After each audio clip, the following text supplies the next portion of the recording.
Je suis quelqu'un qui déteste les faux semblants. Et on est dans un pays, si ce n'est une culture, où il est normal de sourire, c'est bien vu, c'est poli. Et pendant des années, je me demandais, en tant qu'introverti un peu méfiant des autres, quand cette personne me sourit, est-ce qu'elle me sourit vraiment sincèrement ou est-ce qu'elle fait bonne figure? On a cette image du commercial, tout plein de sourires, avenant, qui fait tout pour être notre ami, qui est arrangeant. Et au final, l'intérêt derrière est de nous vendre quelque chose ou de nous faire souscrire à un abonnement ou autre. Mais comment faire la différence? Comment différencier un sourire vraiment sincère, un sourire d'authenticité, d'un sourire qui serait juste de façade? Et vous saurez tout à la fin de cette vidéo. Le docteur Duchesne, expert et spécialiste en psychologie du mouvement, a étudié finalement comment se former le sourire sur le visage, comment se former finalement le vrai sourire, un sourire d'authenticité spontanée. Et on sait que lorsqu'on sourit, on active finalement une série de muscles au niveau du visage. Et le truc, c'est que certains d'entre eux peuvent être activés volontairement et d'autres non. C'est ce qui fait qu'on peut aujourd'hui différencier un vrai sourire, on va dire, d'authenticité, sincère, qu'on appelle du coup le sourire de Duchesne, et un faux sourire.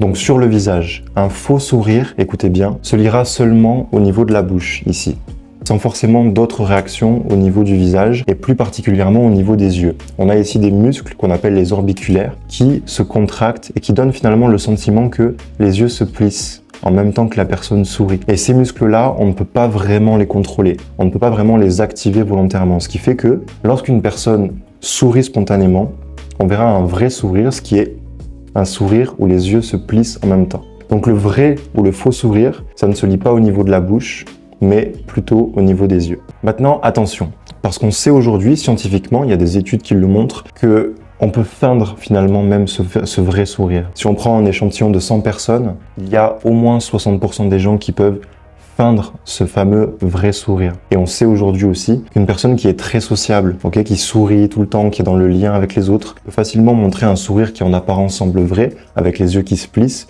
même si c'est pas forcément le cas.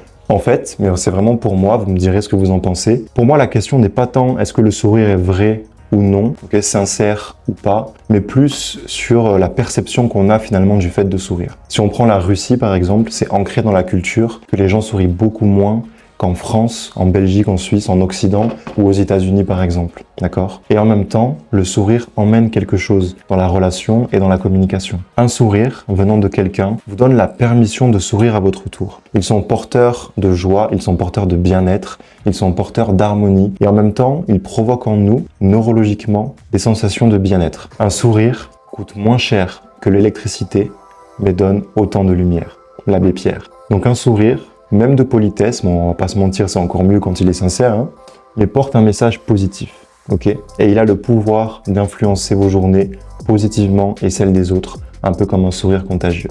Donc si le sujet vous a plu et que vous voulez en savoir plus sur le non-verbal, vous pouvez cliquer dans le lien dans la description, j'ai une surprise pour vous pour démarrer l'aventure. Likez cette vidéo si elle vous a plu, abonnez-vous si ce n'est pas déjà encore fait, et quant à moi, je vous dis merci et à très vite pour un prochain moment ensemble.